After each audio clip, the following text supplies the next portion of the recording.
Good morning, Raptor Freaks. Lexi out here is Sunday morning, Sunday report.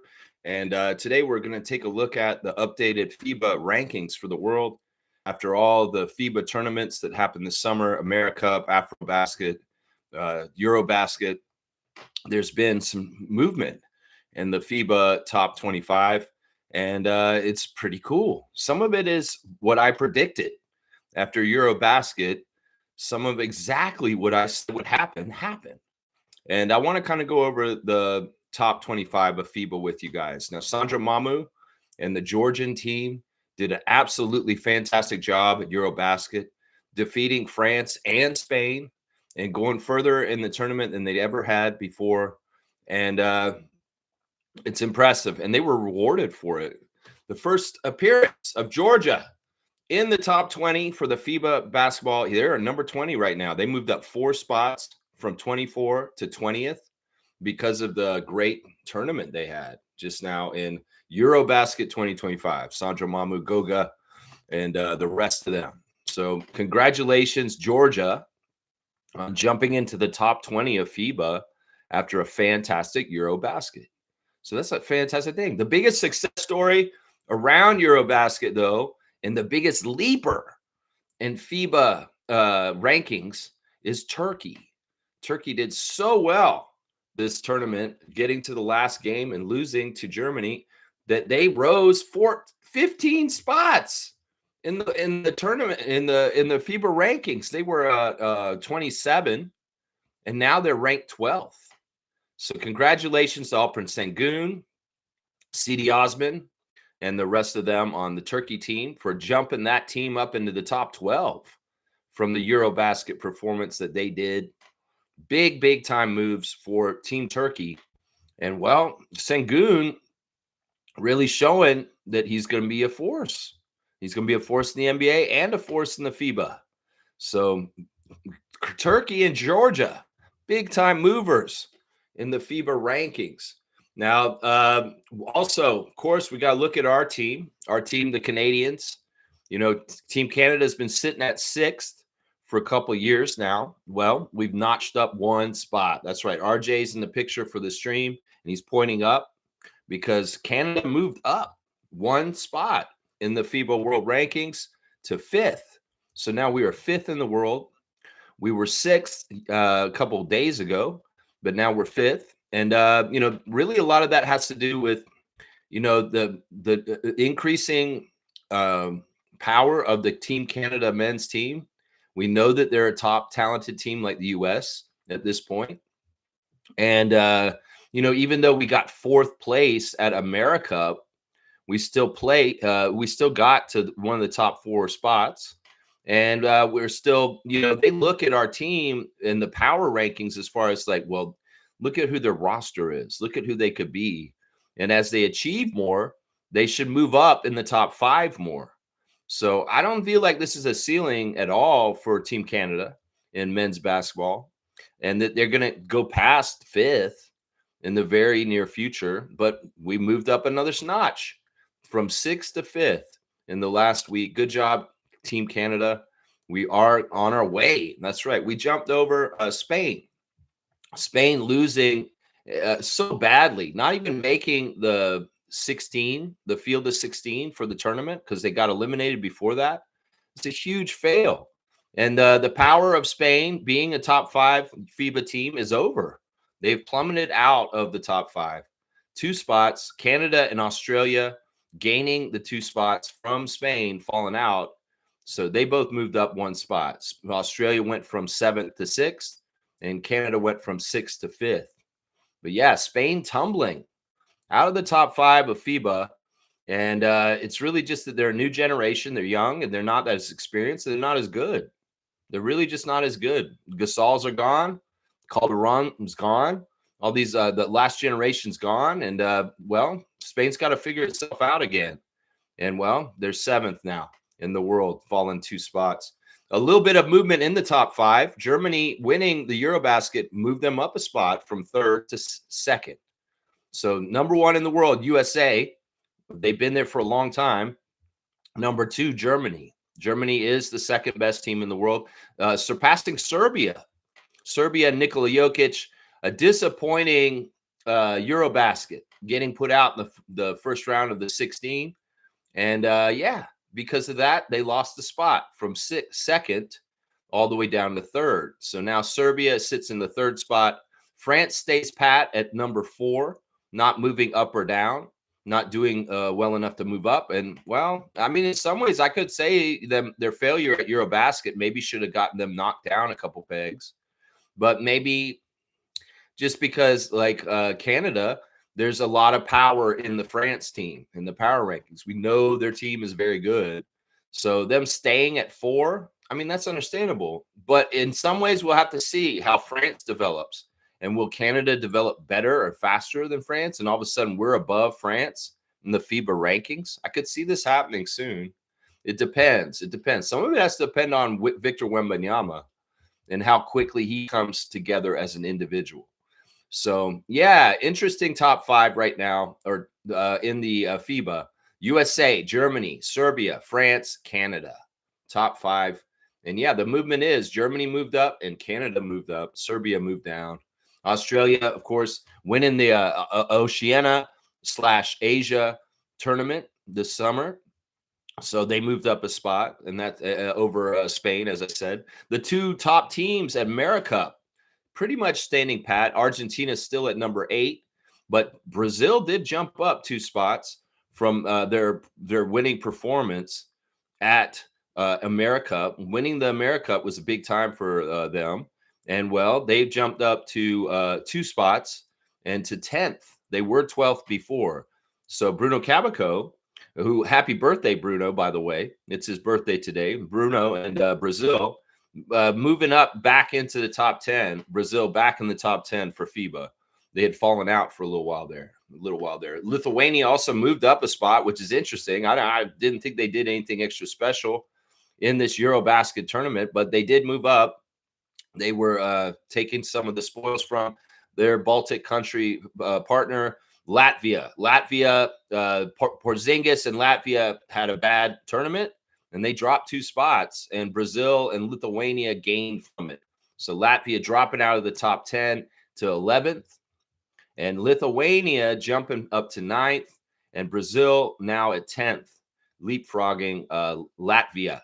Some people are complaining that Giannis Antetokounmpo and Greece did not move up or down in FIBA. They wouldn't have moved down because they did really well at Eurobasket.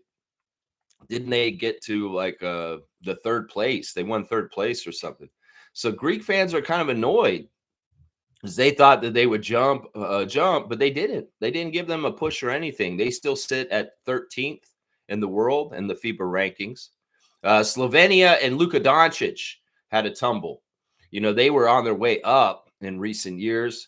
Slovenia with Luka, and all this hype about Luka being so great for Slovenia this summer. Well, they dropped 3 spots in the FIBA rankings because in some ways they didn't do well at Eurobasket, dropping from 11th to 14th at this point. You know, another team that moved up in the rankings that did really well in Eurobasket was Lauri Markkanen and the Finland team.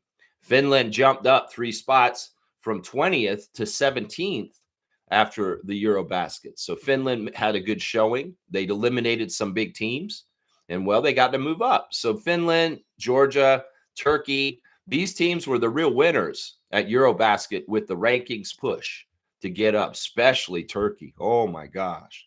So, yeah, I'm excited. Canada has jumped up 1 more notch in the FIBA rankings to number 5 in the world. And it's fantastic. It's awesome. I love it. I love it. I love it. So let's keep going. Canada on our way up. That's right. They're showing all the champions in this picture from the different Eurobasket tournaments around the world. There's Bruno Fernando of Angola.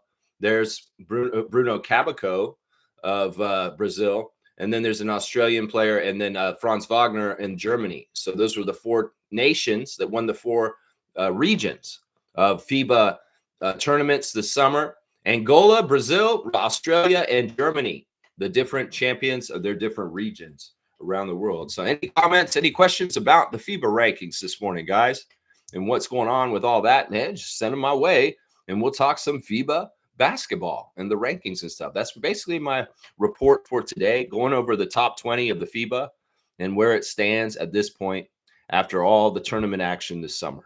So, yeah, good job, Canada.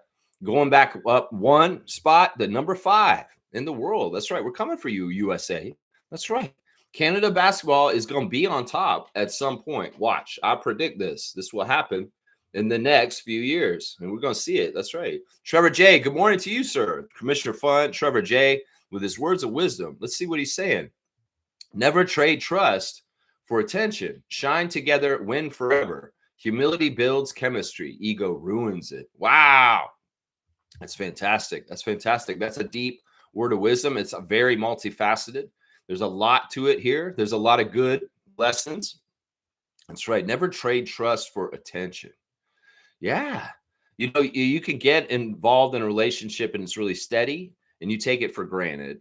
You know, that trust and that bond, in some ways, in some ways it can get a little boring. It can get stale or something like that. But in some ways, that's why you have to reinvigorate the relationship and keep it, fresh. There's, if you feel bored or something like that, you may make a stupid mistake. So in some ways, realize just because somebody new may come into your life and they're giving you a new attention you haven't felt in a while, you don't want to throw everything you built with somebody already established in your life that you have trust with. And that's what Trevor's saying here. Your ego may tell you, wow, this new person really likes me. I'm hot shit. I should just go ahead and do whatever. If that's going to hurt the other person, you shouldn't do that. And you could ruin something that's real, that you've had established and that's stable for something that's not real, that is a mirage. And you just messed up your life over something stupid. And a lot of times it does have to do with your ego feeding you lies in your head about the reality of the situation. So thank you, Trevor J., for your words of wisdom. I appreciate you so much, sir. So much. He's also bringing us the news headline that Aja Wilson has become the first player in WNBA league history to win MVP 4 times. Yeah, I'm not surprised by this. I mean, in some ways, we had this talk yesterday about who's the greatest WNBA player ever. Well, I guess my time to say Cynthia Cooper is up. If Aja Wilson is going to be the 4-time MVP as of today, and how many championships now? She's got 2, I think. 2 championships. She's on her way. I mean, Cynthia has more championships, but she doesn't have more MVPs. So I don't know. It's still debatable. Is it Cooper? Is it Wilson? I don't know. We're just going to have to see as time tells. Aja has more time to go. Cynthia's resume is complete. So it's very likely that Aja Wilson of the Las Vegas Aces will end up being the greatest WNBA player ever by the time her playing career is over. I don't rank her with Candace Parker and Cheryl Swoops and people like that. Like I said, I'm ranking her only against Cooper because I feel like Cooper has been the best player in the history of the WNBA this whole time up until today. Yeah. Trevor J saying WNBA semifinal games are today. That's right. They're starting the second round of the WNBA playoffs today. At 3 p.m., it'll be Indiana Fever at Las Vegas Aces. And Phoenix Mercury will be at Minnesota Lynx at 5 p.m. So 2 afternoon games today. Let's go ahead and look at the refs. The refs for the Minnesota Phoenix game. Eric Bruton is the crew chief, number 55. The referees, Maj Forsberg, number 34. The umpires, Angelica Suffren, number 7. The alternate, Jeff Wooten, number 23. Indiana Fever at Las Vegas.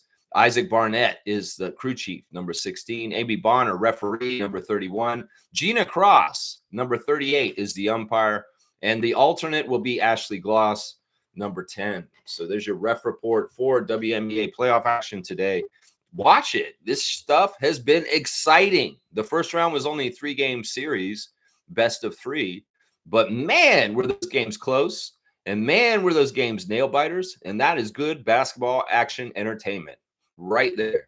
So this second round, we'll have to see what happens in the best of 5 series this week. Games will be played today, Tuesday, and Friday. So if you want to catch the WNBA action, get on it. That's right. And 2 weeks from today on this channel, we will be doing our NBA fantasy draft for the NBA season coming up. We have a certain amount of people signed up for it. But if you are not signed up for it and you would like to play Ahmed Gaming, you send me an email and I will get you in there and you can have a team in the league. And we will play fantasy basketball this year in the NBA. This is the time to get in right now because I need to finalize the league with how many teams are going to be in the divisions and the schedule and all that kind of stuff. And I want to get to 16 teams. I believe currently right now we have 14 teams.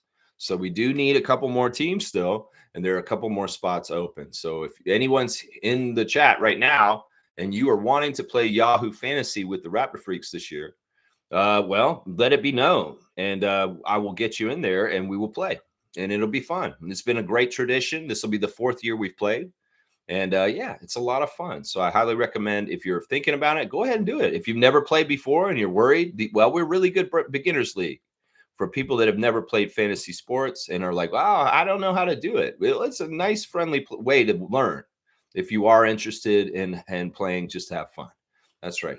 Trevor J saying Embiid is hoping to play a significant amount of games. He wants his team to be a threat. Well, there's a lot of things people want in this world. It doesn't mean they always get them. We'll just have to see what happens with Joel. Joel, in some ways, was not managed well last year with his injuries. And, well, it kind of just all fell apart literally in the middle of the year. And, well, I expect that again this year. I do not have much confidence that Joel Embiid is going to be able to successfully be playing healthy in his career for the rest of his life. I know that sounds tragic and sad, and maybe I'm cold about it. But that man's knee has got to be like Swiss cheese. It's got to be ran through all kinds of crazy. And it's got to be, there's been so many surgeries on it. There's so many injuries. His body's so weird and big. And he just, in some ways, the way he plays is dangerous for himself and others. And, well, all you're falling around on the floor, this is what you get you, Joel. And, you know, you've hurt other people and ended careers, Danny Green. So it's just like, man, maybe, I don't know. We're just going to have to see what happens with Joel. I don't want to say anything. He wants that. That doesn't mean he's going to get it. Doesn't mean he's going to get it. That's what I say to that. Amit Gaming is here, our current Raptor Freak. Well, actually, he's our two years ago Raptor Freak champion of trivia. That's right. He is a Raptor Freak trivia champion. Hello, Raptor Freaks. Hope everyone is doing well. My MVP pick was Nafisa before her injury, but since the deadline, the Aces have not lost, and Nafisa has been injured. So congrats to Aja. Yeah, that probably was true. Collier has been moving up and more prominent. She did really good in the Unrivaled League, the league that she's part owner of. And she was dominant in that league, and she was the MVP of that league this year. And, well, she's been a very good, dominant player, and her team is the best team in the league, the Minnesota Lynx. But as Amit has pointed out, she had an injury in the middle of the season that kind of marked the season for her as far as like a little bit of absence. And in that case, a more longer, healthier season for Aja Wilson gets an MVP award. So I think that's what it is right there. Amit's hit it on the head that, Collier could have been the MVP this year if she had stayed healthy the whole entire year, especially with Minnesota's record this year. But, it is what it is. And Aja Wilson's going to get her 4th. That's what I'm hearing. James is here. Good morning to James. He's saying Sixers are the dark horse if healthy. Embiid played 19 games last season. Yeah. I mean, we hate the Sixers here. We really do. They're a team that we're not fans of for the most part. They're a division rival. We've had, playoff battles with them. We've had friendliness with Sixers fans that come in here and stuff like that. And, I mean, I'll agree to an extent that, the Sixers should be a talented team and they should do well, but there's too many problems there. I'm going to say it right now. I have like a bulletin point list of the problems that are going on in Philadelphia and why they won't be successful, James. Embiid's number one, and I've already gone over the reasons why I feel like they absolutely need him to be healthy to be the best team they can be. And if they're completely reliant on the health of Joel Embiid's knee, they're screwed. They are screwed, seriously, because there's no relying on his knee. There's no relying on it. The stress and pressure of the season will quite literally break him. And that's kind of too bad. The other question mark I have about that team is Paul George. I don't feel like Paul George has been a serious professional player in the NBA for almost 10 years now. I don't think he's really trying. I don't think he cares about the right things in the NBA. I think he's one of these guys who shows up, gets a check, and he's just happy I'm in the league and smiley. And, a lot of it is he gets by on his reputation from before. But I don't feel any drive from him to try and succeed. I feel like he's just collecting checks, and he doesn't give a shit about trying. And part of it is he was in LA recently, and that's what they do in LA. That's what Kawhi does. That's what these guys do. They sit on the sideline in street clothes and just collect checks. So in some ways, I could actually argue that Paul George is just Ben Simmons for them all over again right now. And if he's going to show up and play, well, will he be even effective? Because I don't think, how many years have they had Paul George? Just 1 year now? Has he done anything effective or important for the Sixers that whole entire year last year, even when he was healthy? So he's fool's gold too. The best player on the Sixers is Maxey, but Maxey in some ways is not the leader. He's not the top guy. And in some ways he can't be that guy with these other guys in his way. So, and then we can go on in the bulletin point about Nick Nurse and talking about his style of coaching, how that is a big problem for Joel Embiid's knee. And yeah, I don't see this, James. I know you're right that if they're healthy and things, they could be a dark horse, so they should be a top team in the East. But I'm not going to put any faith in that happening, just because I know there's too much more that could go wrong. The fifth bulletin point, which I won't even bring up, well, I might as well, is their chemistry shit. That team does not like each other on the down low. And the inside, they're not totally together. I don't think Kyle Lowry and Paul George are that close. Let's just put it that way. And, there's a lot of confusion and there's a lot of stuff. I mean, Joel Embiid was throwing teammates under the bus last year, somebody's saying this, who is the leak in our they're not together. They haven't been for a couple of years. And part of it's been Ben Simmons and James Harden and all that kind of bullshit being on their team, that they have not been able to get together as a nucleus and have any kind of chemistry where they play off each other. Because in some ways they're not gelling. They're not gelling. Sean Yabusele played for them last year. And when he left, he said, the Sixers are weird, man. There's something wrong with them. So it's not like they're going to have to build chemistry. They're going to have to get healthy. They're going to have to build chemistry. They're going to have to build trust in each other. There's so much they have to do.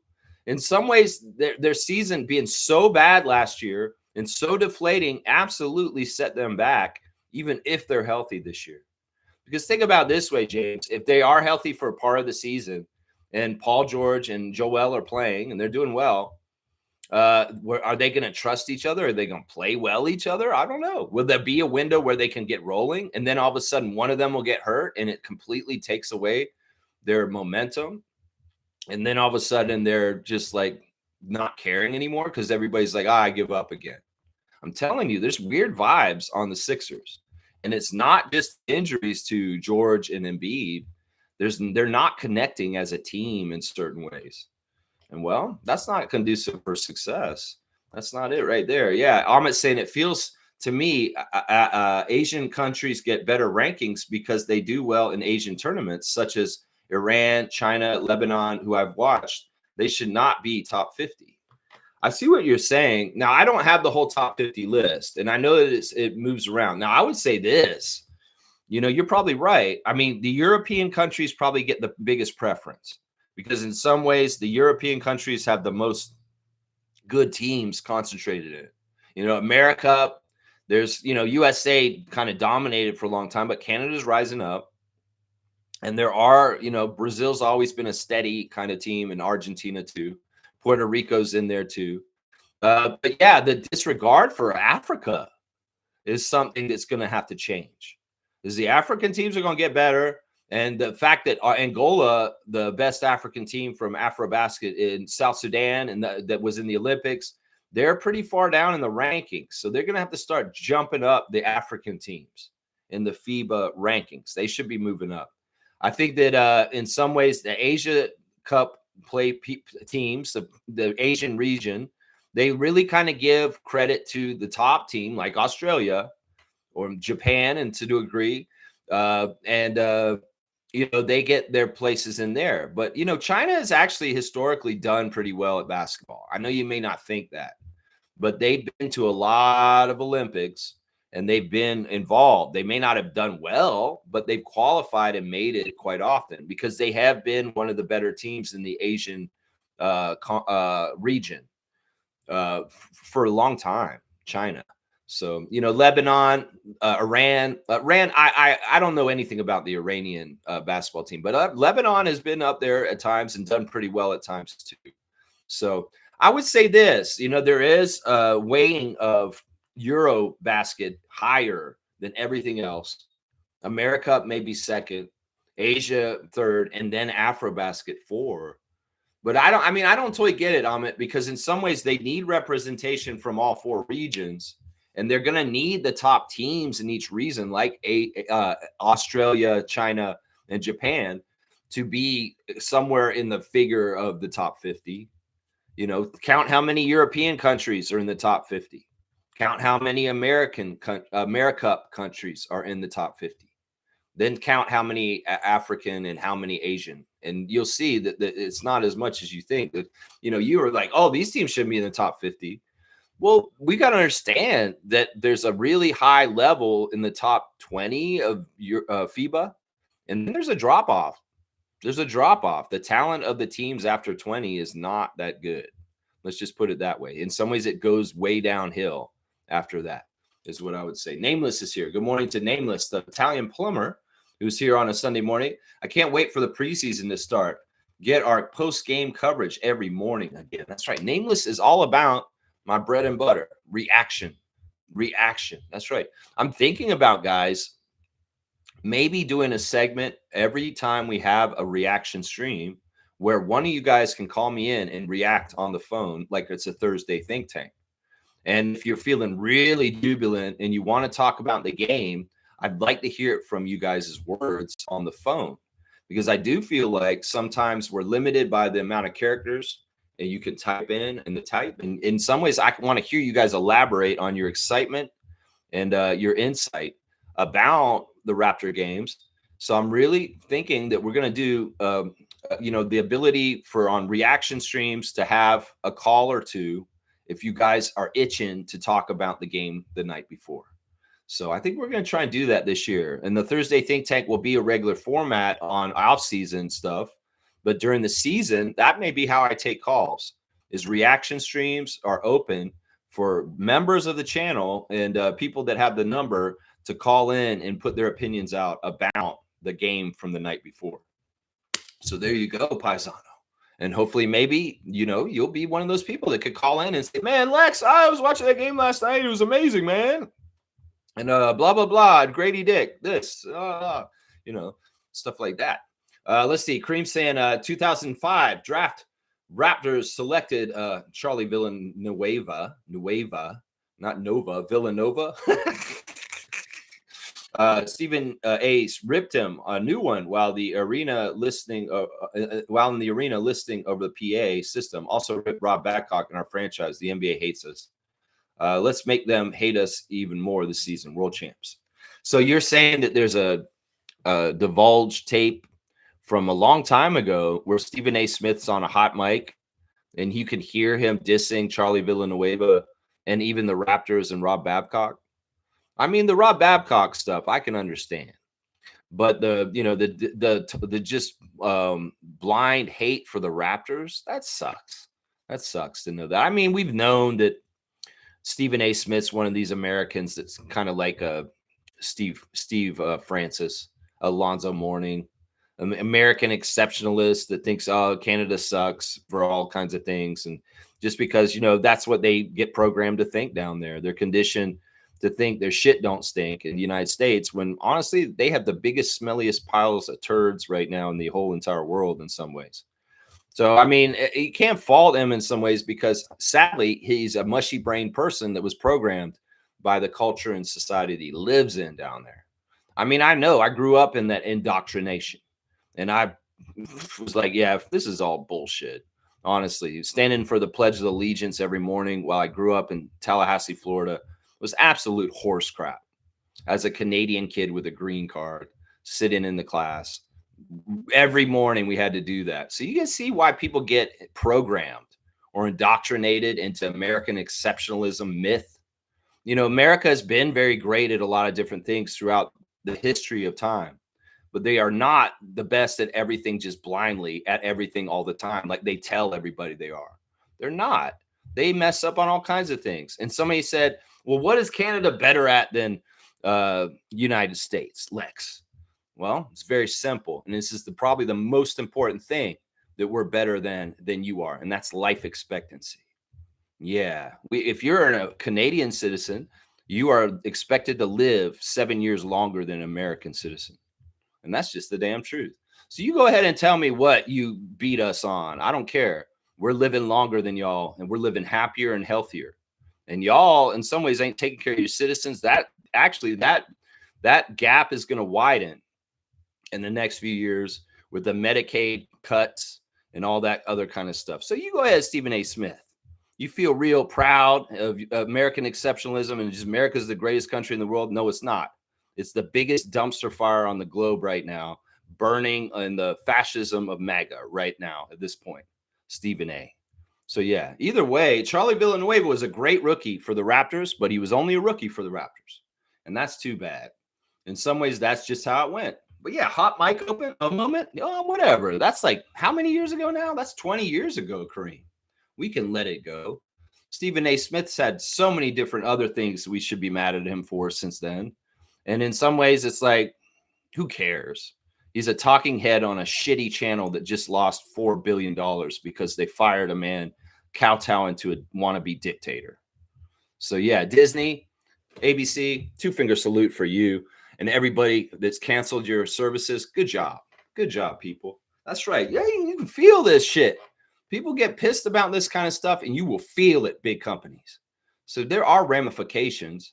So don't kowtow and bootlick a wannabe dictator like Donald Trump, because the people will show you we're not approving of that. That's right. That's right.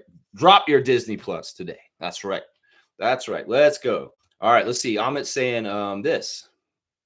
I'll play if you need another person, but if two people want to join, I don't mind. Okay. Well, yeah, you should join. I mean, you're into this stuff and you're good at it, right? Didn't you play before? Did you play 1 year already? I think you might have. But if you want to play, Amit, you're more than welcome to. We'd like you to. Nameless is saying Embiid needs a bionic knee at this point. I don't know what he needs. He probably needs that and a lobotomy. I don't know. I don't know what he needs. James is saying Paul George is more focused on his podcast, in my opinion. That might be even true. That's probably right, James. I mean, him and Draymond are probably the same on that. Draymond, you're podcasting at halftime. You're like supposed to be back there getting ready for the second half, but you're on your live. Draymond podcasting at the half. I'm like, bro, that's not what you should be doing right now. Seriously. Yeah, I don't know. I don't know what Paul George is doing. Where's Waldo? That's all it is, man. Where's Waldo? Yep, that's it right there. Trevor J saying, Nameless, bionic knee. He will be $6 million man, like Steve Austin. Lee Majors, the old TV show with the little eye. The doll had the little eye. No. You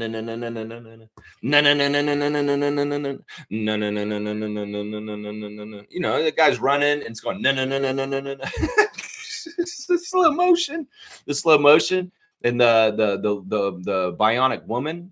That's right. They had the $6 million man, the bionic woman, Lindsay Wagner, right? Wasn't that who it was? Yeah, I don't know. See, listen, I don't know what they should do with Joel. Let's just watch and see and laugh when it's all said and done. Seriously, Sixers, you're not going to win a championship this year. Sorry. Even if you just need to get out of the mud first. In some ways, y'all are behind the Raptors because your team's chemistry is horrible. Horrible. I'm telling you right now, the Sixers have horrible team chemistry. I'll say this right now. Yeah. Yeah, and that's kind of weird because the Raptors didn't have very good team chemistry the last couple of years of Nick Nurse either. Fiercely saying, good morning, fam, and happy Sunday. Good morning to you, Fiercely Salsera. I hope you're having a fantastic weekend. And good morning. Good morning to Eye Candy from Seymour, the sheriff, Seymour Pape, holding it down in Calgary for us, the Raptor Freaks over there in Alberta. That's right. He's saying Jaylen Brown and the Celtics called 5 of his favorite Celtic teammates. And he received 0 answers or callbacks. Great cohesiveness. Well, this is an off year for the Celtics. They're taking a year off. They don't give a shit. Tatum's out. They don't care.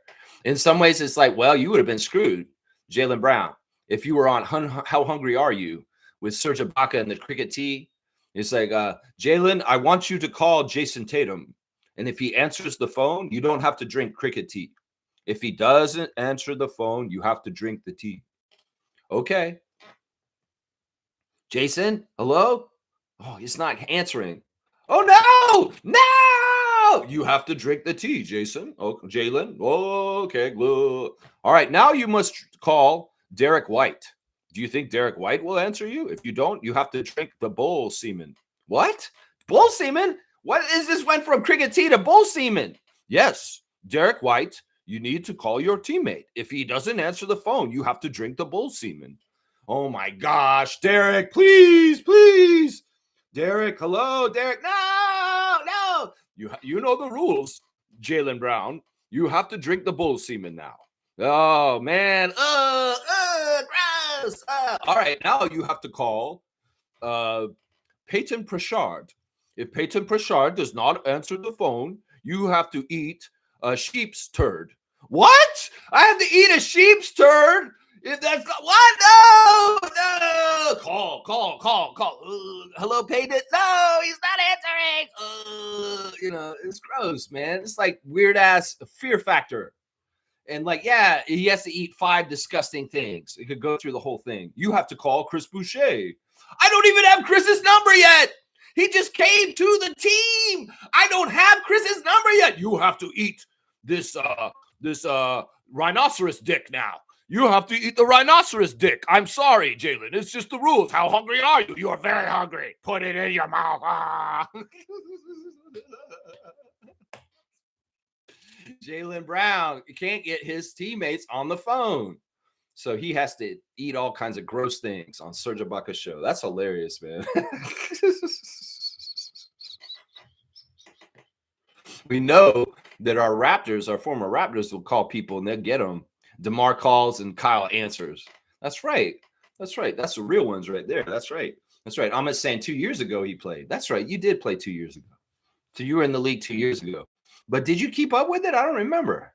Either way, if you enjoyed it and you want to play again, I mean, I want to have people that are going to be active. That's basically it. If you just want to sign up and put a team together and let it cruise, as long as you kind of maintain it from time to time, that'd be fine. But yeah, I know that you could also get very, very competitive, just like in the trivia. So that's kind of the energy I want. If you can try and win the fantasy league, go ahead.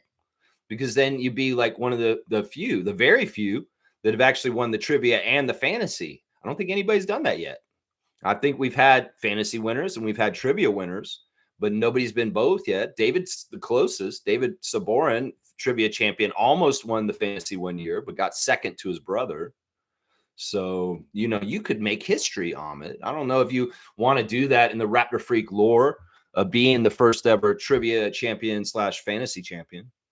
Yeah, the Triple Crown would be winning the fantasy NBA, the fantasy WNBA, and winning the trivia. So it's like, who's going to get those crowns? Who's going to get all 3 of those crowns first? This is something we should talk about, the Raptor Freak Triple Crown, and going for it. That's right. There you go. All right, let's keep going. Trevor staying smooth. If you're here, Brock Lesnar kicked John Cena's ass. What a beatdown. Good. Good.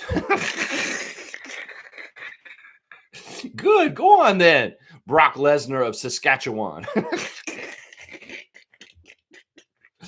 How did he find him if he couldn't see him? Oh. Fiercely saying, Seymour, that's embarrassing. Celtics vibes level is me. Yeah, I mean, I don't know about that. Who knows? Either way, it's kind of funny. It's true. He couldn't get any of his teammates on the phone. Oh, well, so sad. Drink the cricket tea. That's right. Milbester's here. Good morning to Milbester. The Knicks freak is in the house. New York is in the house. Let's see what he's saying.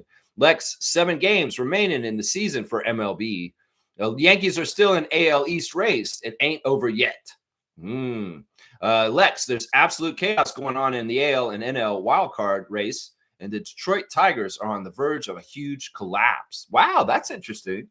Because I seen that the Tigers were on top of their Atlantic Division, American League division, for most of this summer. And now all of a sudden they're collapsing right at the end. I mean, they were the top team in the MLB for a little while there too, with the best record. Well. It's not a sprint. It's a marathon, the Major League Baseball season. It's a long haul, and there's a lot to it. And, well, this is very interesting. I know you think your Yankees are still in it. Well, they can only hope for a wild card probably very soon because the Blue Jays are going to wrap it up, and they're going to get that American League East division title.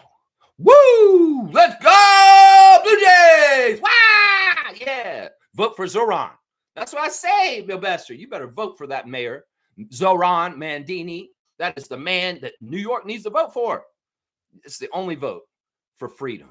Let's just put it that way. It's the only vote for freedom. You don't see what's going on down there right now, Bill Bester, in your country? You need to fight fascism. So you better vote for Zoran, because if you don't, you're voting for licking the boot, my guy.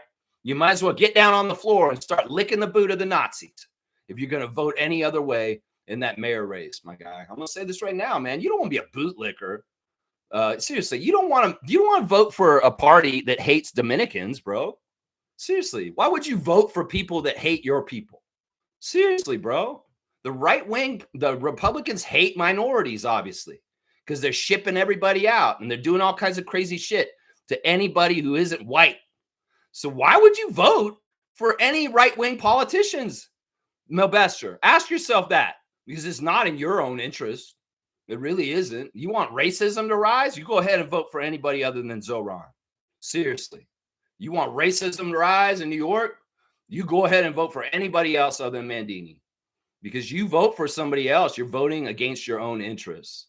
And they could lie to you all kinds of different ways and make you feel like, oh, he's a socialist. Oh, he's bad. He's all that. They're lying to you.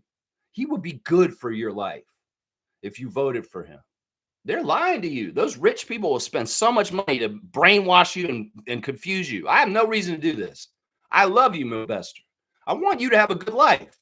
So that's why I tell you, you better vote for Zoran for mayor in New York, because there's no other choice there. And in fact, that battle is one of the most important battles in the whole entire United States right now. And in some ways, the mayor of New York needs to be a person for the people and not a bootlicker, not a little slimy ass Nazi piece of shit like Cuomo or any of these other motherfuckers. So realize this is a very important decision and don't take it lightly, okay? Seriously, you vote for somebody else, you're shooting yourself in the foot. I'm going to tell you right now. And if you don't heed my warning and you do vote against Zoran, well, it's your own damn fault, is what I would say to you then. That's right. That's right. All right. Kareem's saying, why do people say that LeBron is better than Jordan's? Because he beat the greatest NBA team of all time.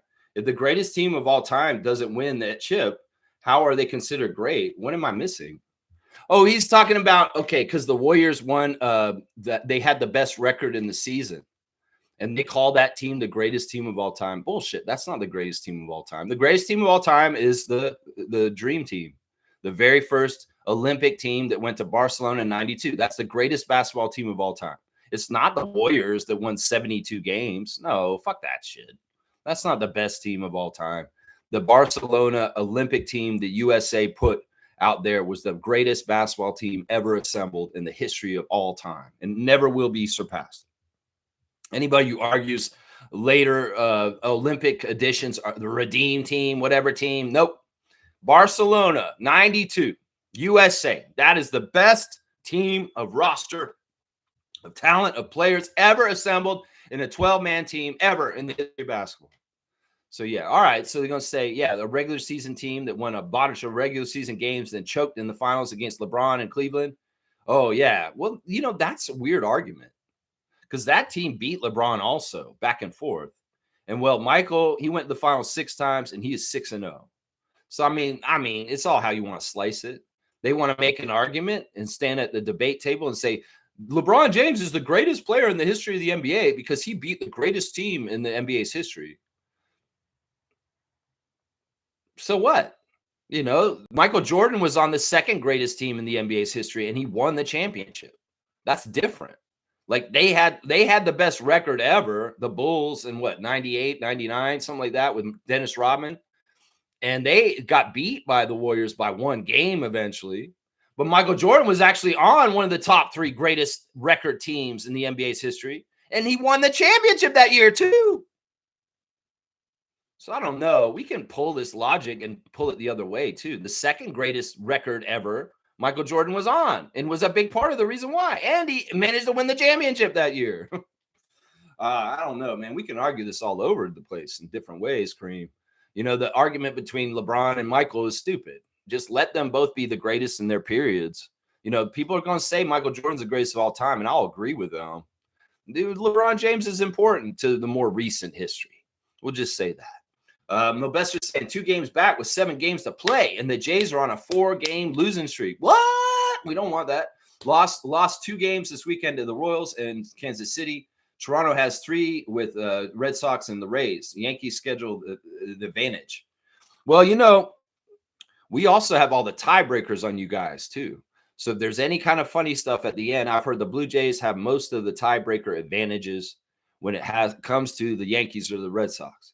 So we'll just have to see how this all plays out. We're on the stretch run. It's almost October. And, well, we're just going to have to see how this all plays out. I feel really good about where the Blue Jays are. And even if they slid a little bit in the last week or so, we'll be fine. We're going to get this together and we'll be all right. That's right. Kareem said, I don't know what the fuck the Jays are doing, but they better tighten up. That's what Kareem's saying. They better tighten up right now. Vladdy and the crew, get it tightened up because this is the time to get tightened up because the October is looming. That's right. The October is looming. That's right. But Bester's saying, Lex, the Detroit Tigers had a 15.5 game lead on Cleveland All-Star break. It's 1.5 game lead with 7 games left, and both teams play each other in Cleveland next week. Tigers' biggest collapse ever. Wow. Well, we're just going to have to see how it all plays out and stuff like that. But interesting. Very, very interesting. Milbester saying, I was around for the 2007 Mets NL East collapse on Phillies with 7 games back lead and 17 games left. It was awful. Tigers almost making biggest division lead collapse in MLB history and missing the playoffs. Okay. We're getting a lot of baseball here. I'll allow it right now just because this is really the heat of the battle at the end of the season to get into the pennant, to get to the postseason. And, well, in some ways, I normally wouldn't let Milbester go so baseball. But this is kind of the time for this to be happening, and I'll be okay with it. That's right. I'll be okay with it. Let's see what else. The Tigers can lose the AL Central to the Guardians and be out of the playoffs in the wild card with their last series of the season playing the Red Sox in the second and the wild card behind my Yankees. Absolute chaos. Yeah, because the wild card is likely to be taken by the AL East. And whatever happens on that other side with the Central, you know, one team's going to be put out. Like if the Guardians do overtake the Tigers, wow, that would be a crazy collapse, Milbester. You're right. After being so far ahead earlier this season. Wow, that's crazy. The Mets barely 1 game back. The Reds and Cincinnati has a tiebreaker of the Mets. Okay, yeah, National League. We don't need to do National League. We'll do National League when the World Series comes up, but I don't need to talk about the National League. I'm an American League with the Blue Jays and the East and the Yankees, the Red Sox, and all that stuff. Sure, we'll talk about that, but we don't need to talk about the Mets. We don't need to talk about the Mets. That's right. Seymour saying, Jonathan Isaac creating Christian basketball shoes is a bad idea, in my opinion. Why bring politics or religion into the game? Please stop with the division of people. Yeah, and Jonathan Isaac's a very problematic person. Part of the reason why he stayed in Orlando for so long is because his politics align with the really messed up politics of the DeVoe family who owns the Magic. And in some ways, you know, Jonathan's gone to MAGA events. He's very much like really misguided in his brain. And it's sad. And yeah, you're right. In some ways, bringing this mix into it, well, this is just a sign of the times that there's going to be shilling of cheap ass hats by the president all over the place and making people try and take them or whatever they're doing with the stupid ass hats. Of course, Jonathan Isaac's going to figure out some way to mash up his religion into his shoes. Well, either way, well, let's see how they actually sell. Let's see how they actually do. Let's see if they're like Lonzo Ball's shoes or something like that. We'll have to see. They could be, who knows? We'll just have to see. I'm with you on that. I mean, but also at the same time, I mean, I'm also for freedom. And if Jonathan wants to try and do this, as long as the NBA is not endorsing his shoes and putting them on blast themselves, if he's doing a personal venture on the side, what can we really do about that? In some ways, that's his own choice. Now, if his shoes come with a little pamphlet on how to hate people and how to be a piece of shit MAGA, well, that may be a problem then. Yeah, that may be a problem then. But Trevor J saying the governor of California signed a bill yesterday that ICE cannot cover up their faces anymore. Yeah, there's really good standing and resistance decisions by different leaders that are still in charge in the United States in different capacities in different places. And Governor Newsom of California is one of those guys. And he went through and did a whole bunch of rules all in a row for the state of California. And yeah, there's a lot of people doing this. The Chicago mayor is one of these guys. We need the New York mayor to be not kowtowing and bootlicking. So that's why I was saying what I was saying to Milbester earlier is, these cities need protection from the madness of the White House. And so having strong leaders that will hold off and resist the bullshit of what Donald Trump is trying to change the American country into is important. People like Gavin Newsom are going to look like huge heroes in the future. They're going to be spoken about as this is a real American because he stood up to a fascist dictator who tried to steal our country. And, Gavin Newsom's, going to be written very well of in the history books in the long run for the most likely. And everybody who's standing up to him right now, I'm telling you right now, it's going to get to the point where if people name their child Donald, it's not a good idea. It's going to be just like naming your kid Adolf at some point. Seriously. It's like, no, don't ever name me Donald. Because if you name me Donald, you're screwing me for life. Seriously. Because he's going to be that bad. Elon's another name. Nobody's going to get named at some point. Everybody's going to be like, no, fuck that. No, don't name your kid Elon. That's a really dumb name to name him. You're putting him at a detriment for his whole life if you do that. That's what happened with the name Adolf. You know anybody named Adolf anymore? No. And that's what's going to happen in the next 100 years with the names Donald and Elon.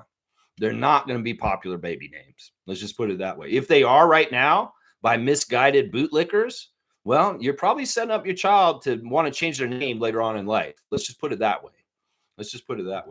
Yeah, let's go. Milbester's saying the Astros would miss the playoffs too. All right, yeah, no National League.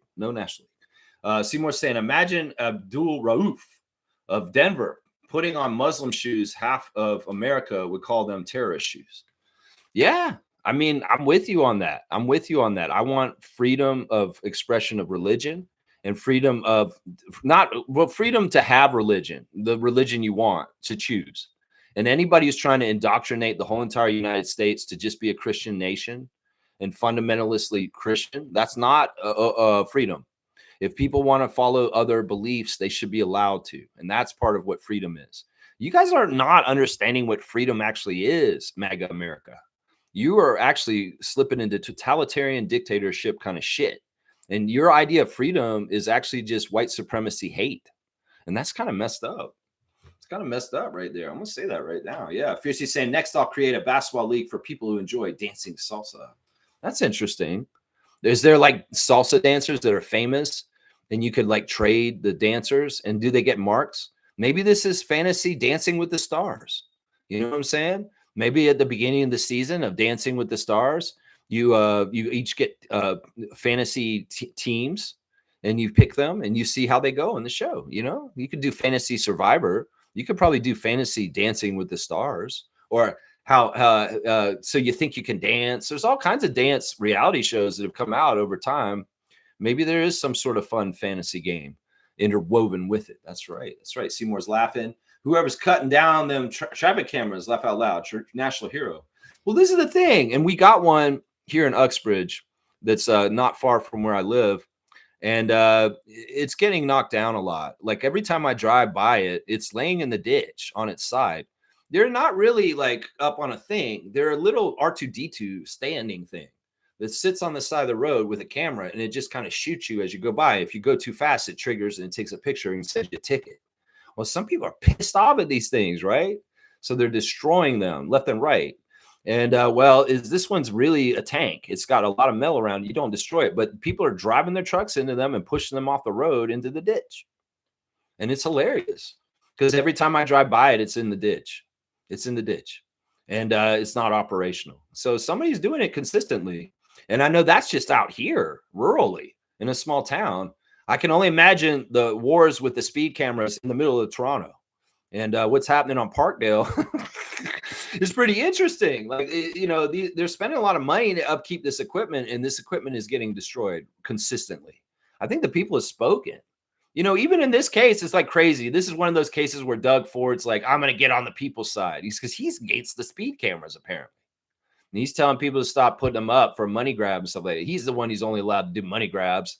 And that's through weird ass construction contracts and projects all over the province of Ontario. That's how he makes his money. He's not directly stealing it by doing speed cameras. Oh, you're going to get, he wants his money through greasing people's palms on deals like Therme. So it's like, I don't know what's going to happen. They're saying that they want them to take them down. The other theory I have about the speed cameras and the red light cameras, just so y'all know, is that they're data gatherers. Like, basically they can, even though the speed camera or the red light camera doesn't take pictures unless you run the red light, that's bullshit. In some ways, those cameras are recording who's driving through the intersections, and in some ways, they're able to track people that way. So all these red light cameras are a little bit part of Big Brother surveillance, and they can be accessed to check and see if somebody drove through intersection at a certain time, at a certain time and place. You know what I'm saying? So be aware of that. There's a lot more surveillance in our society set up that we don't realize that's going on. A lot of vehicles have cameras now. Every single Tesla has cameras, and it shoots images constantly, taking in the surroundings around Tesla cars. So if you're around a Tesla vehicle, know you're on camera, basically. And it's not just from the front or the back. They have side cameras on those things too. So everything around, they're basically like a Google car, taking pictures for Google Maps. So realize that there's those cameras, there's the speed cameras, there's the red light cameras. They're all taking data. And in some ways, this shit is getting fed into the bullshit of the whole matrix of the surveillance state. Just realize this, y'all. You realize this. Yeah. Yeah. Let's keep going. Let's keep going. Yeah. Milbester's saying, but yeah, Lex Bassett got hurt for the Jays, and Scherzer has been struggling lately. The only thing Guardians did was give Toronto Shane Bieber at the trade deadline, which helped their rotation. Yeah, us getting Bieber here in Toronto really bolstered our pitching. And that we've been very happy with Shane since he came here. He had a really good debut from what I heard. They need Bo Bichette for the playoffs. He was hitting third in the AL and batting average before he got hurt versus the Yankees, and their offense suddenly struggling. Going to be quite a finish to the AL East race. There you go. I like that. Yeah, well, we'll just have to see how it goes down. I'm not going to watch it. I'm not paying attention to them because if I watch them, they start losing. So I'm staying away. And I only hear it vicariously from you guys through this channel and my family who are big Blue Jays fans. They tell me about what's going on. My uncle loves the Blue Jays. And I was hanging out with him yesterday, and he was telling me all about the Blue Jays right now. A lot of stuff you guys are saying right here. Bill Bester's saying, Lex, Vlad Guerrero Jr. is my guy, Dominican. Yeah. A leader and a guy that puts his teammates first. I saw a photo of Jay's page. Yeah, with him and Joe Carter yesterday in the dugout. It's really cool. Yeah, I like that. Of course, Vladimir Guerrero Sr. is a great Dominican icon of baseball, a Hall of Famer, one of the greatest Dominican baseball players ever, maybe one of the best hitters ever in the history of baseball, Vladimir Guerrero Sr. And yeah, the Dominican roots in the Guerrero family are very deep, very, very, very, very deep, very deep. That's right. That's right. And Mr. saying Jays still have a good lineup, better than their pitching and bullpen. Playoffs will be interesting for Toronto. Springer is having a B season with Vlad Jr., Clement, and Kirk are playing decent. Yeah. The all-star Alejandro Kirk at catcher. All right, let me go look at the tabs. And we'll run through them. All right, y'all. Straight goods on Canadian goods today, guys. If you want to support Canada and you're interested in, dish soap or moisturizing lotion or a sunscreen or a deodorant or a shampoo, any of this kind of stuff, Well, there's a company in Canada called Green Beaver. And Green Beaver is a 100% Canadian company that produces certified organic dish soaps locally. They're manufactured in Canada with Canadian sourced ingredients where possible. The Canadian owned company in Ontario produces mineral sunscreens locally and is highly focused on natural ingredients. So yeah, it's family run and it's here in Ontario, the Green Beaver Company. So if you guys want some shampoo or sunscreen, deodorant, moisturizer, dish soap, Green Beaver is a great brand name that's 100% Canadian, local to Ontario, and they're very good about trying to be sustainable and doing different things like that. So Green Beaver, that's your straight goods on Canadian goods today. Green Beaver is a great company right there. All right, yeah, let's see what else we got. Let's go to the Instagram stories. Oh crap, I didn't even set them up. Why did I not set these up? I better get on it right now and just kind of BS for a second while I get these set up. This is weird. I always set up my Instagram stories, but for some reason I did not do it this morning before I started. All right, let me just get it. I'm almost there. And then I'll jump into them real quick. Yeah, Morris Peterson was at Michigan State sidelines for the Spartans college football win this weekend. So Mo Pete has been showing up a lot for the Spartans on the football field in this college football season so far this year. So we've been seeing our former great Raptor Iron Man, Mo Pete, on the sidelines there in Ann Arbor. So very, very cool. All right, let's see. All right, who we got? Is it Ann Arbor? I'm not totally sure where they are. Let's start with Brandon Ingram. Brandon Ingram has got a picture of Rick, and I'm wondering if he drew it, man. Somebody drew a picture of Rick from Rick and Morty, and I think Brandon might have drawn this, guys, because it's like a straight up drawing. And who knows? Maybe it's a friend that drew it for him. But yeah, he's got Rick from Rick and Morty on his Instagram right now. And then what's the other one? He's sitting. Who's that? Is that him? Yeah, he's sitting on a porch somewhere, taking in some sun somewhere. I don't know if that's current right now. He could be somewhere else. We don't know.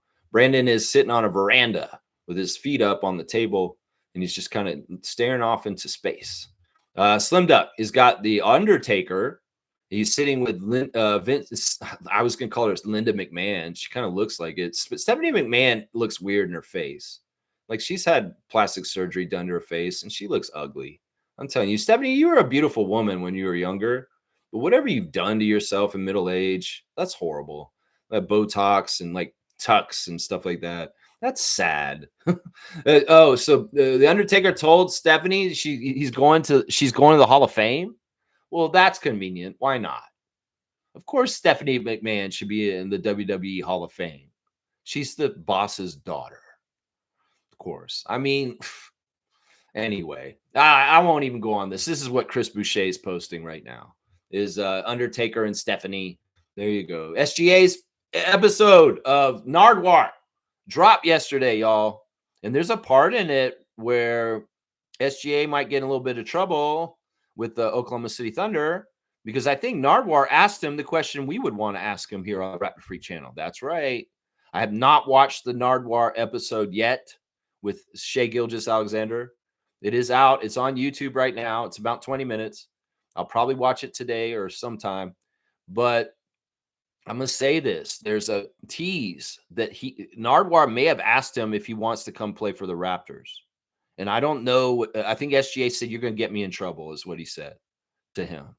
So we'll have to check that out. Check out the new Nardwuar with our MVP of the NBA. That's right. He's saying happy Uncle Day to some friend of his. I guess it's some friend of his birthday. So he's celebrating him. He's hanging from the rim. Let's see. Jamison Battle was out supporting Canadian goods, straight goods on Canadian goods, because he went to Joey Restaurant in Sherway, and he took a picture of his steak and his meal. Jamison Battle eating at Joey Restaurant, a great Canadian chain, and it looks pretty good. I had a pretty good meal yesterday myself. Norman Powell's in the boxing ring with the Jamaican boxing gloves, and he is putting in work there. He's got cardio in the rain. He feels like a kid again. He was out there shooting hoops in the rain down south. And there he is with his dog out in the rain too. They had the 905 coaches, the 905 open tryouts yesterday, guys, at the OVO Center. Prospective players for Raptors 905 came down and tried out for the team with Andrew Jones. And it looks like there was a pretty good group that came down there for a couple of sessions yesterday. So we'll see if anything comes of this. Did the Raptors 905 pick up a new player yesterday from the public at the OVO Center? We'll have to find out and see if somebody makes it from that session yesterday. So yeah, hopefully everything went smooth and they found somebody. We'll have to see. We'll have to see. Jacoby Walter and the guys yesterday went to Canada's Wonderland. Yeah. The Raptors official admin posted a picture yesterday in the afternoon. I thought this was not very smart because in some ways, you show a picture in real time of the Raptors at Canada's Wonderland, people are going to be trying to find them if they see it on their phone, and they'll be searching for them and mobbing them up, trying to get all around them and stuff. Maybe somebody jumped in their car and said, I have a season's pass. The Raptors at Canada's Wonderland, I have to find them. And they jumped in their car, went to Canada's Wonderland, and went inside just to try and find Sandro Mamu, Elijah Martin, Oshai Abaji, Jacoby Walter, and AJ Lawson. That's not a bad starting five. I mean, not starting five, but that's not a bad five-man unit to be on the NBA court for the Raptors at times. You have Elijah at point guard. You got Jacoby at shooting guard. You got AJ at small forward, Oshai at power forward, and Sandro at center. But yeah, those five guys, at least those five guys, I don't know if any of the other Raptors were there, were running around riding roller coasters at Canada's Wonderland yesterday in Vaughan, Ontario. And well, I think they had fun. I mean, AJ, being from Brampton, growing up in this area, been to Canada's Wonderland probably tons of times throughout his life, was probably the tour guide, showing the guys around. Elijah Martin, coming from the state of Florida, and Busch Gardens and Disney World and Universal Studios and all those theme parks down there. He's probably used to getting on the roller coasters, growing up in or being around in Florida, University of Florida and stuff like that. So yeah, it's fun. And Sandro Mamu went ahead and did the basketball game that we've been talking about recently. AJ Lawson brought it up in an interview on Hello and Welcome about how he went to CNE and the basketball game. The hoop is just bigger than the ball, just barely, and it's impossible to win. Well, AJ filmed Sandro trying to play the basketball game at Canada's Wonderland yesterday, and he missed. And that's the big theory now. It's like if NBA players can't beat the basketball game, why the hell do you think you can? Is what we're saying. But yeah, I hope that the Raptors had fun yesterday. I hope they were safe. I hope that nobody bugged them and let them just have their fun out in the sun at Canada's Wonderland on a Saturday in September yesterday. That'd be awesome. Yeah. And this cool little group, AJ, Sandro, Oshai, Jacoby, and Elijah. I like it. It's a nice little cross-section of Raptors in different places and being on the Raptors. And of course, none of them very highly I guess some of them are very like recognizable, but you go there with Scott, you go there with RJ, you go there with certain Raptors, you're going to get mobbed. You're going to get mobbed. Scotty Barnes is at Canada's Wonderland. He's not going to be getting no rest or peace. They're going to be bothering him. You know they will. Serge Ibaka is got a highlight reel of him dunking the ball. And also, guys, yesterday, this is interesting because we celebrated Serge Ibaka and Share the Love Club yesterday. And well, it was his daughter's birthday this week also. And he's wishing a very, very sweet birthday wish to his daughter, who we talked about yesterday. So yeah, Serge is very proud of his daughter, and he's so happy and overjoyed to have her in his life. And that's just sweet. Sweet to see all that exchange on there. That's right. There's more of the open tryout for the Raptors 905 at the OVO Center, seeing the drills they're running on the Raptors 905 official admin and what they were doing, put these guys through to see if they got any talent, see if they want to add anybody to the Mississauga team with Andrew Jones and Quincy Guerrier and Tyreek Key and Jonquel Joyner.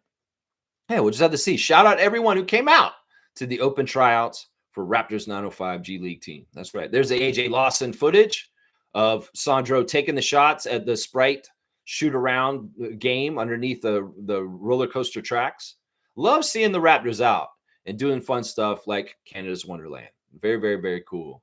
Very cool. You know what they did yesterday, guys? And this is amazing. Raptors official admin dropped the whole entire season of Open Gym last year in a 4-hour and 40-minute clip. All right, I want to do this. I've watched all the Open Gym episodes from last year. I thought that Open Gym season last year was maybe the greatest season of Open Gym episodes ever in the long history of this great series. And I'm going to watch this 4-hour, 40-minute clip, this mega movie of all the Open Gyms from last year in a row on the Discord sometime before the season starts.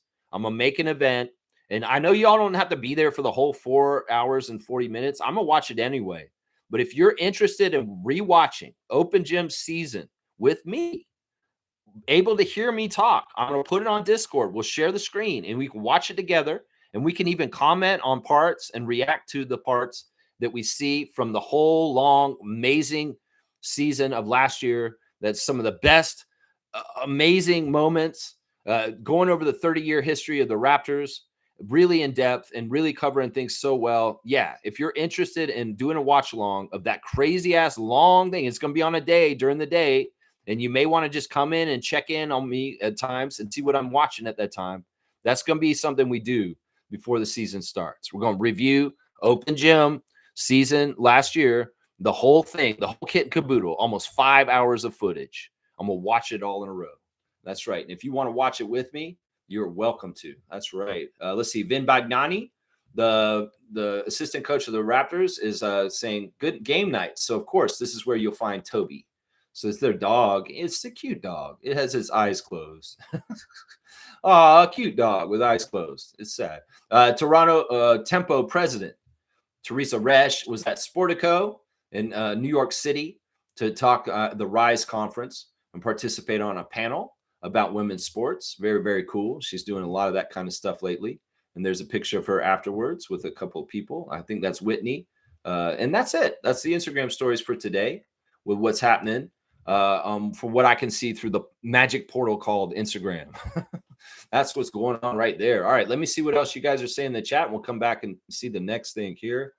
Let's see. Seymour saying Florida State Seminoles beat Kent 66-17 in football. Wow, blowout. You know, Florida State's had some down years in college football in the recent past. But I feel good about them this year. I mean, they rang the bell when they came out and beat Alabama to start the season right away. I mean, nobody expected that.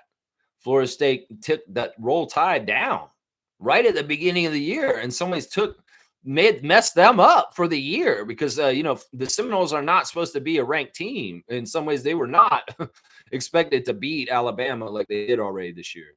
So I'm not surprised by this. I mean, listen. Who did they play?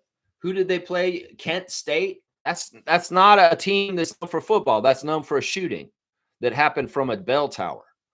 And they're a small school. And well, during the beginning of college football season, Florida State's going to have some cream puffs that they're going to play. And this was a cream puff game. So 66-17, that does not surprise me. That does not surprise me. When I was going to Florida State as a grad student and even as an underclassman in the 90s, Bobby Bowden would run that score up on people all the time. We would have games like 80-10. It was crazy. And it was wrong. Some people would say that they're doing it on purpose, and they would be critical. It's like, you're rubbing it in our face. It's insulting that you would do this, like run the score up on us.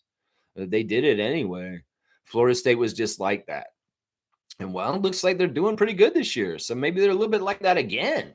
That'd be cool. Yeah, keep on going, Florida State. Let's go. Scotty Barnes and I are smiling when we see the Florida State Seminoles take college football wins, especially against a team like Alabama. Wow, that was a big, big win at the beginning of the year. Milbester's saying also, Lex, the European Baseball Championship started yesterday. It's WBC of Europe. Been great so far. I can't wait for WBC in March. Yeah, this man's a baseball head. This man loves his baseball. He's watching European baseball. That's amazing. I didn't even know there was a baseball thing in Europe. I didn't think they played baseball in Europe. I didn't think that they cared about that sport in the least. I don't see no baseball diamonds when I go to Europe. That's amazing to me. I never thought that was a sport they gave a damn about. Seriously. There's certain sports here in the Americas that are very popular, but they're not around the world. We know American football is that. American rugby is that. And also, baseball is popular in Asia, popular in the Americas, but I had no idea that people are playing baseball in Europe. That's weird. I never even thought about baseball in Europe ever in my life until you just made me this comment. I don't think they play baseball in Africa, do they? Are there people playing baseball down in Africa? I don't know. I've never really thought about that in some ways. Sometimes some games just aren't in regions. And I'm shocked that they're playing baseball in Europe. I'm very shocked about this. I am in some ways. Trevor's saying, SGA did say, you want me to get in trouble? Yeah, he did say that. I'm wondering what he means. I'm pretty sure that is about asking him if he would want to play for the Raptors. I'm pretty sure. We'll have to see. I'll have to watch the Nardwar episode and comment on it. And maybe I'll watch it today just so I can talk about it tomorrow. Maybe we'll do a Monday Moment Nardwar SGA reaction stream. We'll talk about that tomorrow. That's right. Trevor J saying Open Gym 13 episode drop yesterday. So long. That's what I'm saying. 4 hours, 45 minutes. Lexathon, watching it. And if you guys, seriously, you don't have to be there for the whole thing, but you might want to drop in and just relive some of the great moments from Open Gym. It was a very emotional season of Open Gym. There were, sometimes it was hard to have a dry eye because you're seeing amazing memories and things from our franchise's history that just mean a lot to us. And, seeing stuff about DeMar, Kyle, Pascal, Fred, Vince, all the stuff that from our history, and it means something to us. And that's what I was saying. You guys may find it's very fun and special to rewatch this with me on the Discord in a watch party. It's already out. A lot of us have already seen all the episodes, but it'd be fun to review them and watch them before this season starts, kind of like you're just getting ready for the season again. You're getting hyped again. That's what I'm saying. We want a hype video, and it's a 4 hour, 45-minute hype video. Seaboard said Jimmy Butler and Buddy Hield 3-point battle was interesting. Jimmy was chirping crazy. The two was compared to Robin and Alfred working out Steph as Batman. Hilarious. That's kind of a good analogy. I could see that. Those guys are Alfred and Robin. Who is Robin? Robin's going to be Buddy Hield because he's a pretty good shooter, and Alfred is Jimmy Butler. Yeah, Alfred is Jimmy Butler because he's the butler too, right? Ooh, point for Lex. That's right. Point for Lex. I get a dunk for that one. I just made the connection that Jimmy Butler is Alfred because he's the butler. That's so stupid. But it's perfect. And Buddy Hield could be Robin, seriously, to Steph Curry's Batman as far as with 3-point shooting. 86? No, let's go 87. 87 for Lex on the chart. That's right. 87, good year, man. 87. That's right. Kareem Thomas saying Alabama lost all their aura since Nick Saban's departure. Yeah, all their corruption. That man was so corrupt in the way he ran college football. He broke all the rules. He did all kinds of crazy ass shit. I'm telling you right now, that man, I've never liked Nick Saban. His success is totally corrupted success. Trust me. I know a little bit about the inner workings of college football, growing up in Tallahassee, Florida, and being around Florida State Seminoles and that big program. I was there when Bobby was in charge for so long, and then Jimbo Fisher afterwards. And I just understand like college towns. I understand alumni for colleges and like football boosters. And I understand, how important Florida State Seminoles football team is to the community of Tallahassee. And in some ways, I understand how law enforcement may look the other way for certain people that are on that football team because they don't want to rock the boat and they care about the team winning on Saturday. So, yeah, I just understand a lot about college football, small town Tallahassee atmosphere where everything revolves around the stadium, Doak Campbell Stadium, and the honorary mayor of the city is Bobby Bowden. So it's like, yeah, I understand this stuff, man. I'm telling you, I understand it. Milbest just saying baseball has always been played in Europe, Lex, just that it never became mainstream until 2 years ago with Czech and England made the WBC. WBC is becoming big, that European teams getting in. I kind of remember baseball being played in Italy, but I really don't have much memory of it being played anywhere else in baseball in my entire life. It's crazy. Like, I don't think the Baltics play baseball. I don't think that they play a lot of baseball up in the Northern Europe parts. But I remember them playing in Italy. I know they play baseball in Italy. It's interesting. But that's just saying it takes generations to grow a sport. Baseball is going through what soccer did when it grew. But yes, the next couple of years, baseball will be mainstream in Europe and more European teams in WBC. Interesting. We'll have to look for that. I'll have to look for that. Yeah, I think that there's no denying the most popular sport in the entire world is football, which is soccer. And that there's no denying that. There's no denying that. There's a universal appeal everywhere. In fact, it may be the least popular here on this continent. Out of all the continents in the world, it's way more popular in Europe and Asia and well, maybe not in Asia as much, but definitely in Africa and Europe. Very, very popular soccer for sure. Yeah, for sure. He's saying Italy is still good. Them and Netherlands are always top teams historically. Okay, that makes sense. I mean, it's kind of like in the early days in America, maybe Italian immigrants would play stickball in the street. Isn't that right? The Italians would come to New York and they'd have like a 2x4 and like a yarn ball and they'd be hitting it in the street or something like that. That's what like baseball was at a certain point, right? It was stickball. You're just using a piece of wood. I mean, the game evolved. They got better equipment. You know what I'm saying? They got a game evolved. All right, Raptors Reddit reactions. Let's see what they're saying today. There's a picture of the guys at Canada's Wonderland. The boys are on a mission. Which coaster should they risk their lunch for? All right, let's see what the people said on Reddit. What should they have done at Canada's Wonderland yesterday? Do they even fit in the seats, is one Redditor saying here. Did these guys even fit in the roller coaster seats? That's actually a good question. That actually a good question. I'd be worried about Sandro Mamu coming around the bend on the Great Canadian Mind Buster with that lower lit the railroad ties, the things that put together the wooden roller coaster, and you're coming through. There's one part you go underneath where it's a really close clearance, and that board looks like it hit your head. I'm a tall guy, right? I have a tall torso. I sit up straight.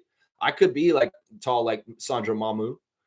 And I duck when I see that it's coming. When I'm on a roller coaster and I see something like that, I get down like this because I'm a taller than average person in some ways. And yeah, I wonder if they did that. They probably did duck yesterday. Somebody else is saying, how do they not overheat? Always wearing sweater layers and sweatpants. All right, well, first of all, a lot of these guys are not Canadian. None of these guys, except for AJ. AJ is Canadian. He understands what's going on. Layers is key. And you may have caught them on the initial part of their trip into Canada's Wonderland where they're wearing the layers. And as they go, they get hot and they overheat and they take stuff off. I mean, once again, you know, Canadian people that have lived in Canada their whole life, I'm not one of them. I grew up in Florida. I'm a pussy when it comes to cold weather. And I'm not getting judged for being less of a Canadian because I want to wear warmer clothes, even if it's not as cold as y'all think it is. First of all, I value staying healthy and not getting sick. So if people are going to judge me for wearing a hoodie in the middle of summer, you go ahead. You go ahead. That's fine. I'm going to stay warm. And you can go ahead and be a better Canadian than me because you can handle the colder temperatures without taking more clothes on. That's fine. You want to be macho in that kind of way, you win. I grew up in 100-degree summers in Florida. And coming up here and dealing with Canadian winters, well, I am a wuss on it. And I am going to get extra layers and cover up. So I don't know. Don't shame these men because they want to wear long sleeves and pants when they're out at Canada's Wonderland yesterday. The temperature has dropped in the last week, and it's not above 20 as much anymore. It's more around 15 to 20. And, well, these guys, they're not necessarily from Canada. You got Elijah Martin from Mississippi, from a southern state. You got Jacoby from Texas, and you got Oshai from Milwaukee. Well, I guess he would have to deal with it. Sandro Mamu probably in Georgia, too. But, yeah, and AJ's Brampton. So, I mean, come on now. Let's not shame them about wearing extra layers. That's right. This guy's saying here, for like a solid 5 seconds, I had no idea who was on the far right. Then I remember we signed Elijah Martin. Dude looks so different here. Yeah, you didn't know who the guy was all the way on the right. That is national champion of the Florida Gators, SEC, Elijah Martin. Second round pick for the Raptors this year. That's right. That's right. Somebody here is saying that Mamu needs to get on Elijah Martin's leg program. Sandro Mamu has skinny legs, is what he's trying to say. That's not nice. That's not nice. They're saying, who's the two guys on the left? That's AJ Lawson and Sandro Mamu. That's right. Yeah. Oh, he meant on the right. No, that's Jacoby and Elijah. And he's like, wow, I didn't even recognize Jacoby without the haircut. That's Jacoby Walter. That's right. That's Jacoby Walter with that. All right. So yeah, let's see what else is on Raptors Reddit. There is the SGA clip with Nardwar on Toronto Raptors Reddit. And there's skip to 14 minutes. He says, you're going to get me in trouble. You're going to get me in trouble. We're going to have to find out what he said, and I'll talk about it tomorrow. All right, there's your Raptors Reddit reactions for today. Just checking out what's going on with them right there with that. Kareem saying football is the most popular sport in the world because it's the least expensive. That's true. There is no way people are cool with playing 90 minutes to end in a 0-0 tie. Soccer is only good during Olympics and World Cup. Wearing a long sleeve shirt or pants is cooler than having your skin exposed directly to sun. But layers, yeah, you're on your own. Yeah.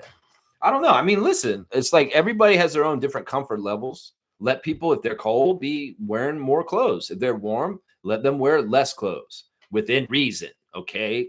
Within reason. I mean, I don't want to shame nobody. Like it's weird because, and this would happen sometimes with my uncle out in Manitoba. He's like, oh, you're such a wuss. You need a long sleeve in this weather. I'm like, dude, it's 10 degrees Celsius. I'm not trying to be out here like other Canadians being macho and just freezing my ass off just for the hell of it. If I can put extra clothes on to be more comfortable, I'm going to do it. I don't have to prove anything to you. That's what I say. That's what I say to these people, man. That's what I'm saying. Yeah, I mean, soccer is a weird sport. I mean, I'm not that into it, but I get why people want to. It's easy to play because it's easy to get a ball and just play. And the popularity around the world, I think it's cool. I think it's a great sport because it unites people and people. It's a common language. You could not speak the same language, but if you understand soccer, there's a lot in common you can find with someone. And that's pretty cool. I always like things that bring people together. And that, soccer is that. Soccer is like that. Let's see what else we've got. As I said, it's Bruno Cabaco's birthday today, guys. And you know how old Bruno turned today?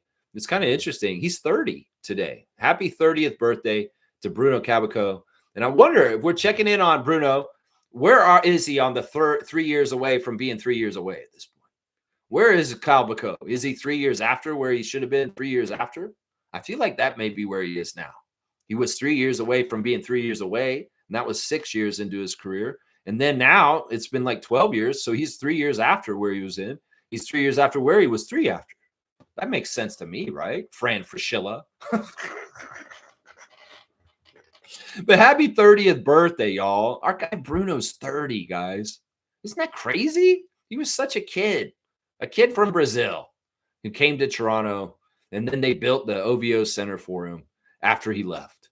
So, yeah, happy birthday, Bruno. We like you, man. Also, a happy birthday to a former coach of the Raptors, former coach of Team Canada, current coach of the Sacramento Kings, Jay Triano. Jay Triano's birthday is today. Jay is, 67. 67 today. Jay Triano, happy birthday. 67 years old today. Former Raptors coach. And that footage from the Jose Calderon game last week, the 19 assist game, you could see Jay Triano coaching the Raptors at that time. So if you want to check that out on the Raptors official admin, you can see that. All right, let's see. Where are we going? We're going towards the classic card and wrapping up the stream very soon. Unless you guys have more topics you want to talk about, we're going to figure it out and get out of here.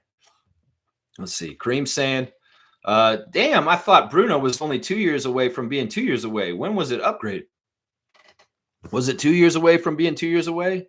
See, I always thought it was like 4 years away from being, I don't know. Whatever it was, he did what he did. And in some ways, once again, I'm going to say, who determines what success is? Is Andrea Bargnani a successful NBA player? Yes. Is he a successful first number one pick? I would say yes still, but a lot of people say no. As a number one pick, he's not successful. Bruno Cabaco. Now, is he a successful NBA player? Yes. You know why? Because he came back and he played again for Memphis Grizzlies in recent years. He stuck around. He's got like a pretty good longevity to his career. I think how many games did he play in the NBA? He's played 105 games in the NBA over 7 years. And that some ways is a longevity. And in some ways, you could say Bruno Cabaco is successful because of his national team success with Brazil. And don't look at his NBA career. He made the league. He played in the league for a lot of time. How much money did he make in the league? Let me go look at it. Let's see how much money he made in contracts in the NBA. It says he made about $10 million. So I would say he's been a successful NBA player because he's played a lot of games. He survived and came back. He went out, came back, and he's also had a lot of success with his national team, especially recently. They just won America Cup, and Bruno was a big part of that. And, they moved up in the rankings, which is what we're talking about today, the FIBA rankings, and Brazil jumping up a spot behind partly Bruno Cabico. So, yeah, happy birthday, Bruno. Happy 30th. That's right. Happy 30th. Wow, that's crazy. That's crazy. He's 30. He's 30. Wow. Wow, our little Bruno. All right, let's see. I grabbed the card. This is the first one I grabbed. Who is that? Why can't I read the card? Man, my eyesight. Oh, that's who that is. All right, y'all. This is the classic card of the day. It's not totally classic. So, yeah, first person to write the full name answer of the card gets Raptor Freak trivia points. So, yeah, who is this, guys? Full name answer, please. Who is this? We got a good shot on his face. If you can figure it out, we can kind of see which team it is, too. Of course, this is a very nice, fancy, newer Prism card, NBA Prism card. So if you know who this is, write in the full name answer, and you will get the Raptor Freak trivia points. This is not totally an easy card. I'm going to say this right now. You guys can see him. Kind of looks like Kyle Lowry, but it's not Kyle Lowry, guys. He never played for the Wizards. Come on now. So let's get some guesses, and I'll give you guys some clues after a couple guesses. If you get it, well, you just get it. So who knows the classic card of the day today? Putting this guy right on blast, right up in there. This is as close as we can get it. No idea. Fiercey has no idea. No idea whatsoever. I mean, it's tough. It's a tough one. There we go. You're close, Kareem. You're so close. Can you please just put one letter back? Just write it in. Just write it in, Kareem. You messed it up. Yeah. Okay. You're good. All right. It's Ish. Ish Smith. And Kareem Thomas has gotten it. Ish Smith. Yeah. I'm going to say this is a bit difficult. So I'm going to give him 150 points for this one. So maybe 200. I'm going to give you 200 for this. Ish Smith is the classic card of the day. And good job by Kareem Thomas getting it. So, yeah, we'll give him 200 points. Why not? Kareem Thomas. Let's put it in. Ish Smith. Yeah, I'm impressed. I'm impressed. That's not exactly an easy card. 200 points for Kareem on the classic card of the day. Ish Smith. Yeah, all right. Yeah, he sucks.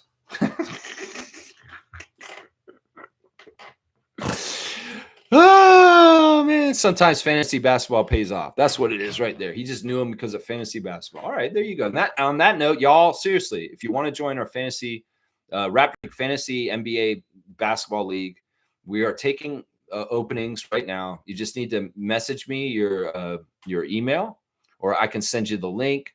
So, Ahmed, if you want to get in there, go ahead and get in there. Seriously, go ahead and get in there. And we want to get 16 teams, and we're close. I think we got 13 right now.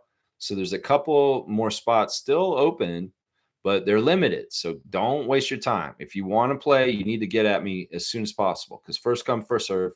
If you're going to tell me you want to play, I'll let you get in there. It's going to be about 16 teams. All right, we're talking about the FIBA rankings that have changed in the last 3 days.